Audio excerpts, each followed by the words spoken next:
Ne marche pas selon le vieil homme. Il n'y a plus de gloire pour le vieil homme. Tous ont péché et sont privés de la gloire. Il n'y a pas de gloire pour le vieil homme. Il y a quelqu'un, le vieil homme est privé de la gloire.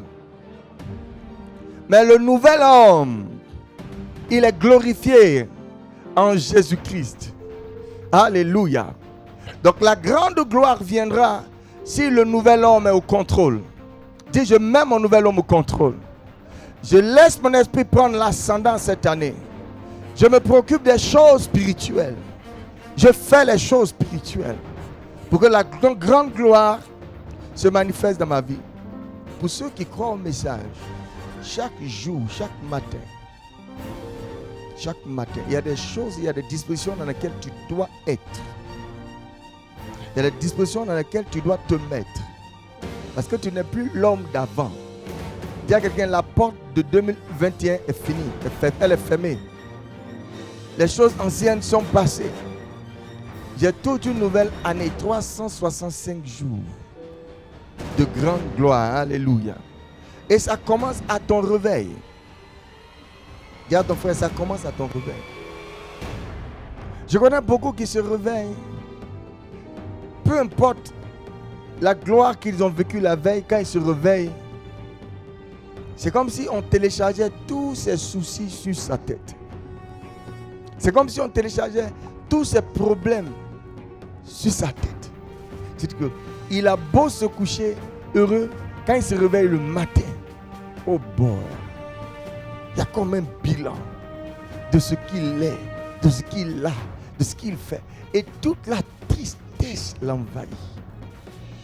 L'aurore ou le commencement est très important. Dis à quelqu'un, le commencement est très important. La façon dont tu commences la journée est très importante. Une journée qui commence avec la peur, les inquiétudes et le doute ne peut pas bien finir. Cette journée ne sera pas une journée de grande gloire. Ce ne sera pas une journée où tu gagnes quelque chose. Ce sera une journée comme les autres. Donc c'est à ton réveil que quelque chose doit changer.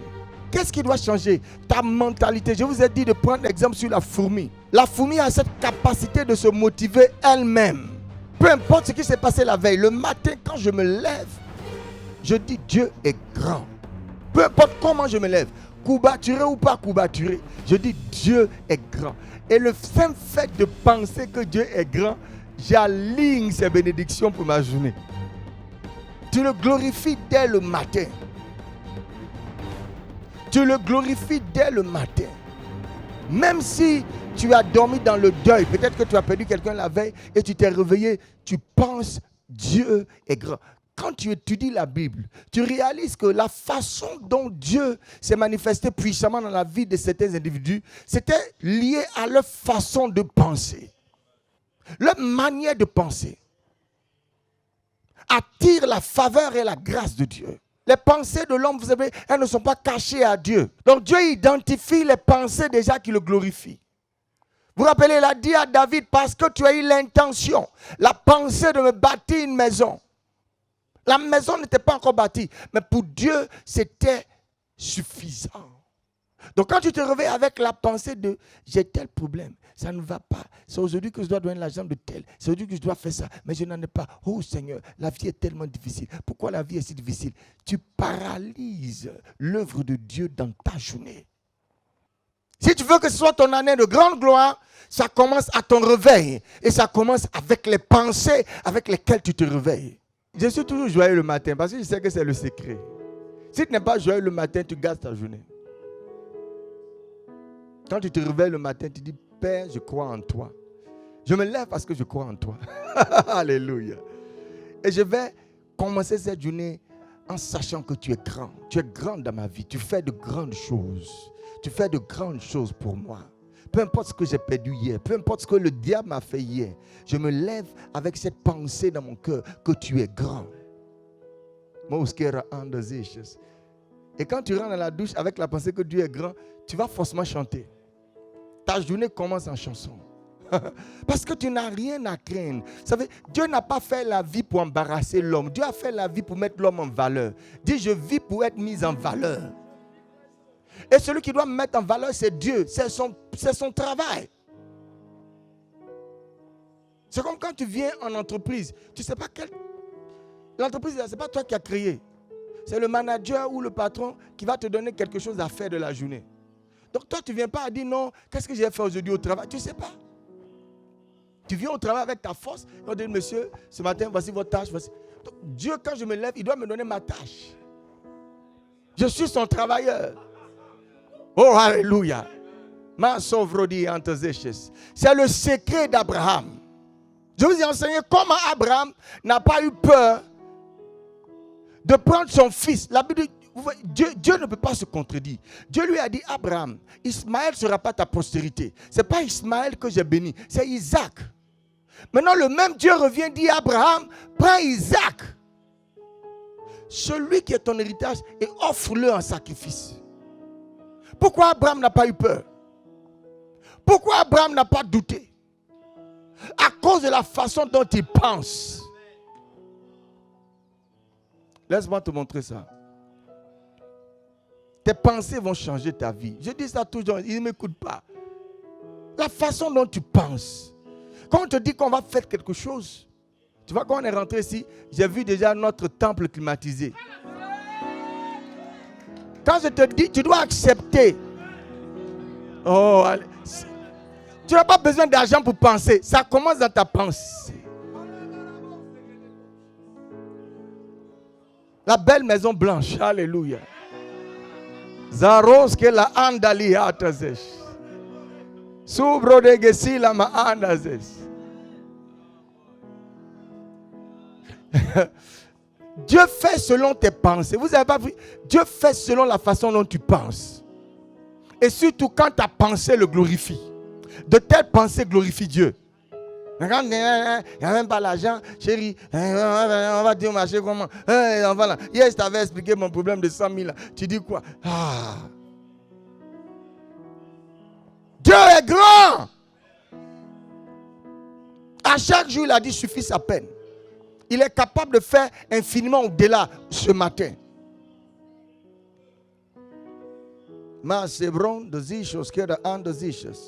Préparez-vous pour la vie surnaturelle, mes frères. C'est pour ça que Jésus est mort.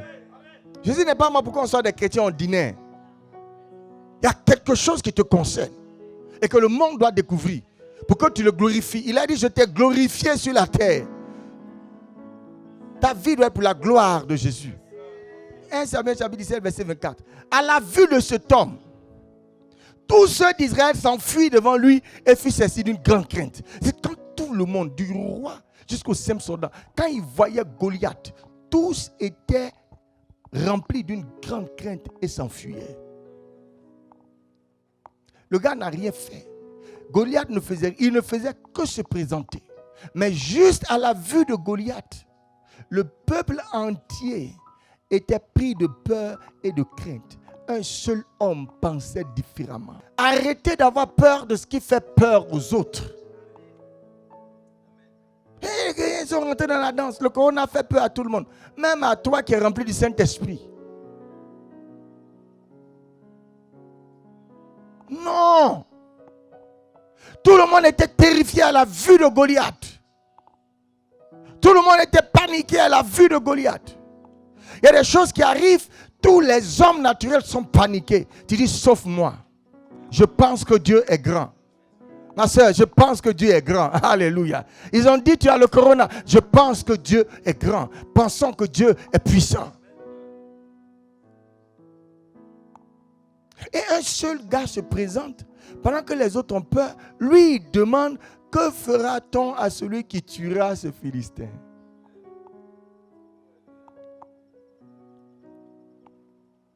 Lui dit, que fera-t-on à celui qui tuera ce Philistin?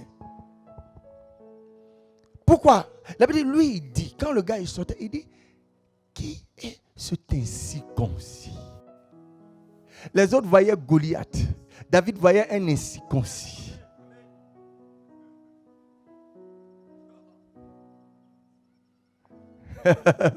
La façon dont tu penses.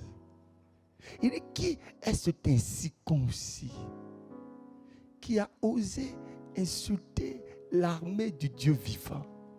Les soldats d'Israël, eux-mêmes ne se voient pas comme l'armée de Dieu. C'est comme j'ai dit, quelqu'un peut rentrer dans l'église et ne voit pas que c'est la maison de Dieu.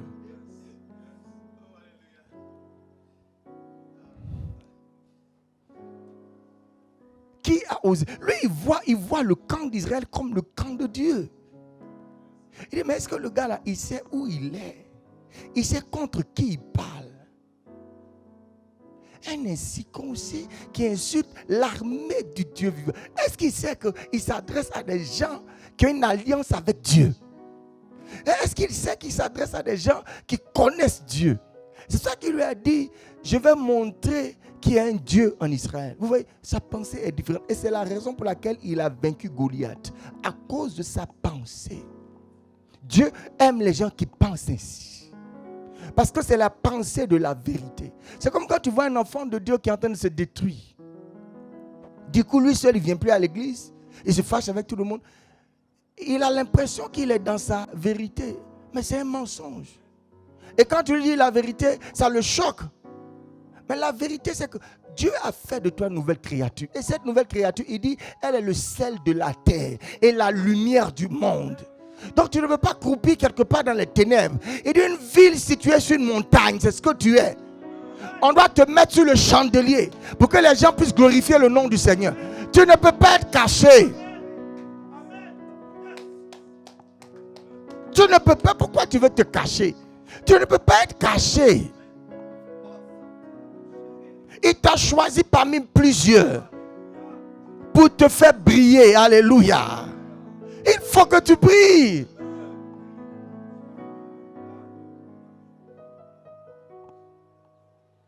Ayez les pensées de grandeur. Voyez-vous, tu vois, quelqu'un qui est chez lui et puis il n'arrange pas sa maison. Il est sale. Quand il sort dehors, il est sale. Il va au travail. Il n'y a pas d'excellence. Vous savez pourquoi? Parce qu'il ne pense pas que son Dieu est grand. Je suis allé en Israël, j'ai vu les Juifs. C'est un peuple de qualité. Parce que quand tu penses que Dieu est grand là, et que la Bible dit que ton corps est son temple, même si tu ne veux pas faire à cause de toi, à cause de celui qui est en toi, tu ne peux pas être médiocre. Tu refuses la médiocrité. Tu dis, est-ce que je transporte un Dieu qui est grand? Et mon travail, c'est de montrer à ceux qui viennent à ma rencontre ou autour de moi que j'ai quelque chose qui est grand. Souvent, on ne se sape pas à cause de nous-mêmes, on se sape à cause de Dieu. Il y a des choses qu'on fait à cause de Dieu. On cherche l'excellence à cause de Dieu. Parce que si après, ils ont appris que tu es un homme de Dieu, et puis ils voient que tu sens mauvais.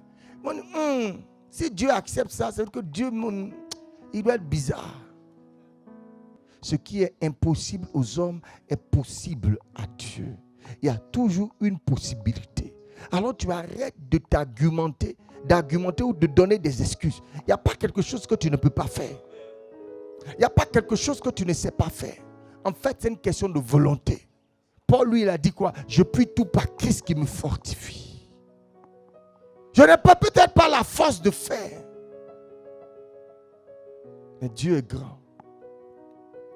Chaque matin, il faut te chercher. Il a dit, celui qui cherche, trouve. Il ne faut pas te coucher. La fourmi sait que chaque matin, ça est quelque part. Donc tu vois, la fourmi, elle est là. Elle est juste en train de chercher. Et avant la fin de la journée, elle a trouvé.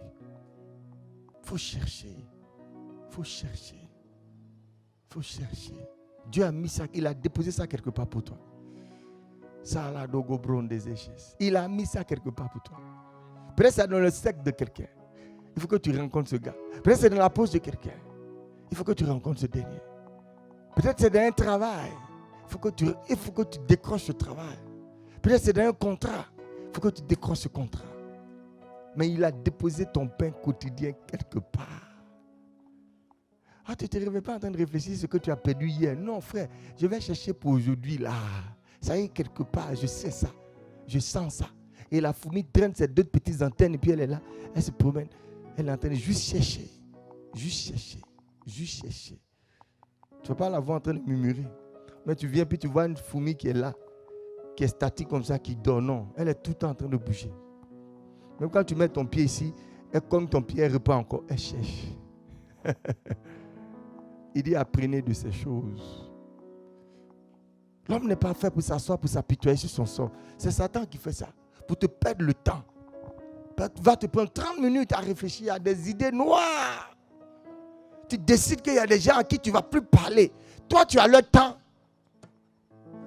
Celui-là, lui, il m'a doublé. Non, mais je ne peux pas pardonner ça. Quand il va m'appeler, même, je ne décroche pas. Vous avez vu, je vous ai envoyé un mot hier. Je vous ai dit de sortir de la petitesse. Parle pas avec les gens. Lui, il m'a fait ci. Je ne parle plus avec lui. Il m'a fait ça. Tu n'as pas le temps pour ça. Tu penses que Dieu est grand.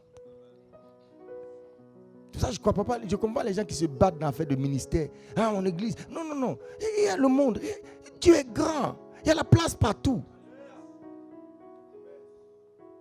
Les âmes sont versées. Tu peux aller où tu veux.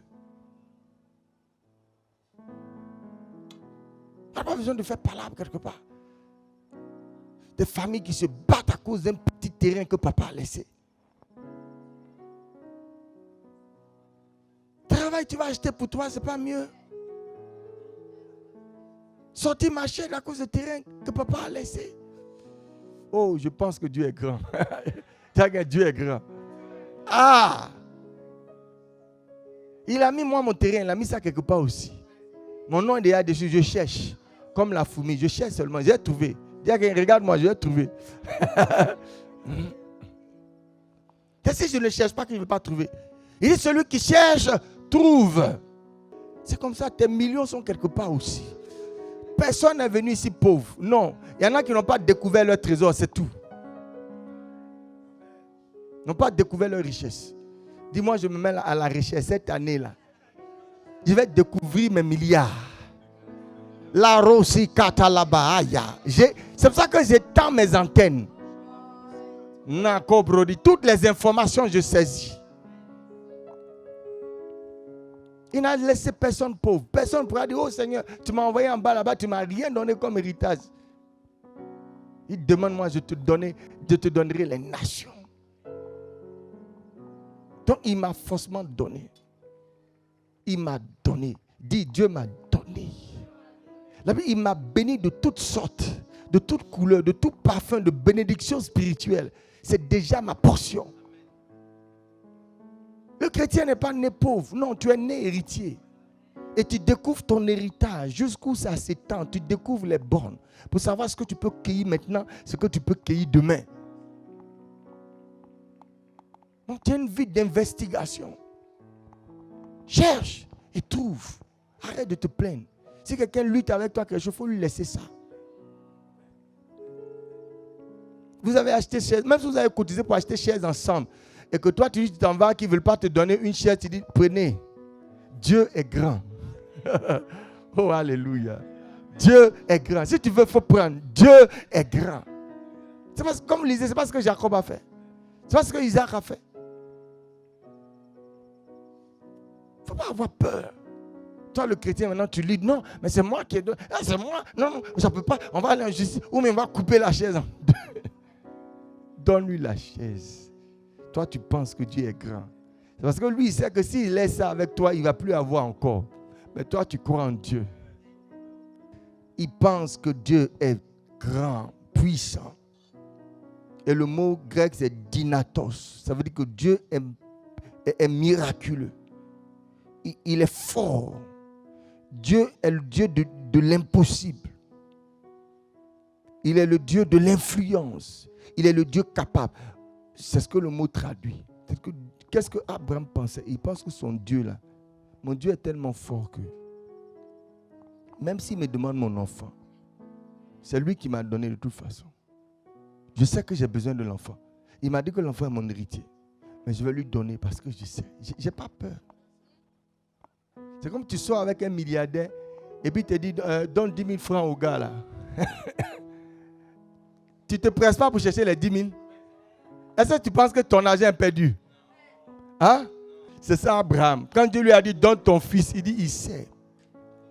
Il pense que Dieu est dynatos. Dieu est grand, il est miraculeux. Donc je ne crains rien. Je peux sortir ça. Même s'il veut 30 000, je peux sortir pour donner. Parce que avant de partir là, il y a une petite enveloppe qui va m'accompagner.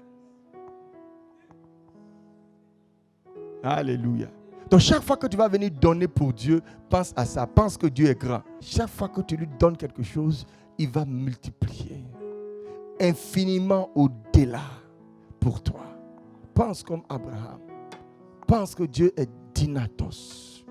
Dieu est miraculeux. Dieu est merveilleux. Dieu est puissant. Il fait l'impossible. Il fait l'improbable. Ce à quoi tu ne t'attends pas, c'est ce qu'il va faire. Donc quand tu donnes avec cette espérance. Il va faire quelque chose pour me surprendre. Je sais que Dieu va me surprendre. Alléluia! Et il te sera donc fait toujours selon ta foi. Ça, c'est une mentalité que vous devez avoir. Qui me sera toujours fait selon ma foi. Selon ma pensée. La façon dont je pense, c'est toujours ce que Dieu va faire. C'est pour ça qu'on vous dit d'éviter d'avoir les mauvaises pensées. Tu es là et puis tu penses à accident. Ah, accident, oh accident, oh accident. Ça va arriver. Évite les mauvaises pensées. Et les pensées de gloire. Et les pensées de grandeur. Et Dieu va mettre ta vie dans un chemin de grandeur. Il va t'élever comme tu penses à l'élévation. Il va te glorifier comme tu penses à la gloire. Dieu fera tel que tu penses. Il est le Dieu qui a toujours dit, va, qu'il te soit fait selon ta foi. Qu'il te soit fait selon tes pensées. Je veux que tes pensées changent radicalement cette année. Ne sois jamais attristé. Même quand tu marches à pied pour venir à l'église, aie des pensées de grandeur. Aie des pensées de gloire. C'est ta vision qui est importante. Je dis, c'est ta vision qui est importante. Pense que Dieu nous a glorifiés en Christ. Que Dieu t'a glorifié en Christ. Vois la gloire à venir. Comme je grandis en Christ, la gloire se manifestera. Comme je grandis en Christ, mon héritage me sera délivré. Tu vas croire à la parole de Dieu comme jamais auparavant. Et elle délivrera l'héritage des saints dans ta main. Tu seras glorifié cette année. Alléluia. Des choses glorieuses arriveront à toi. Au nom puissant de Jésus-Christ. Il éloignera les maux de toi. Il éloignera l'affliction de toi. Il éloignera la douleur de ta vie. Il te comblera de bonheur et de joie. Au nom puissant de Jésus-Christ. Même en face de tes ennemis, il va oindre ta tête et ta coupe va déborder. Au nom puissant de Jésus-Christ, tu amasseras avec joie. Tu amasseras à gauche et tu amasseras à droite. C'est le temps pour toi d'être glorifié. Il a dit la gloire de la seconde maison surpassera celle de la première. Et quand on regardera cette gloire, on verra que la première n'a pas été du tout glorieuse. Le nouvel homme qui est en toi est la nouvelle maison du Seigneur. Laisse Dieu habiter dans son temple et la gloire sera ta possession. Qu'il en soit ainsi au nom de Jésus-Christ. Je te bénis avec cette révélation. Je te bénis avec cette sagesse. Tu es fort dans ton cœur parce que tu penses que Dieu est grand. Tu ne te décourages pas parce que tu penses que Dieu est puissant. Il manifestera sa puissance dans ta vie. Au nom puissant de Jésus-Christ.